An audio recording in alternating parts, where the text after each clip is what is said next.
नेपालमा सर्वप्रथम कुन समूहका लागि विशेष शिक्षाको सुरुवात गरिएको हो? ए. शारीरिक अपाङ्गता, बी. दृष्टिविहीन, सी. बहिरा, डी. सुस्त मनस्थिति। यसको सही एन्सर रहेको छ अप्सन बी, दृष्टिविहीन। अनि आधा दिन पनि लिन सकिने बिदा कुन हो? ए. भैपरि आउने बिदा, बी. पर्व बिदा, सी. बिरामी बिदा, डी. ए र बी दुवै। यसको सही एन्सर रहेको छ डी, ए र बी दुवै। 11 बाल अधिकार महासन्धि कहिले पारित भयो? 1989, ए. बी. 1990, सी. 1991, डी. 1998।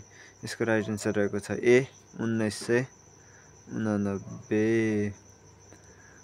अनि अर्को रहेको छ एउटा शिक्षकले आफ्नो विषय विभिन्न कक्षामा गएर शिक्षण गर्ने प्रणालीलाई के भनिन्छ? ए. विषय शिक्षण, बी. कक्षा शिक्षण, सी. बहुकक्षा शिक्षण, डी.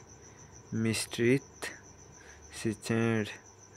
यसको सही एन्सर रहेको छ अप्सन ए,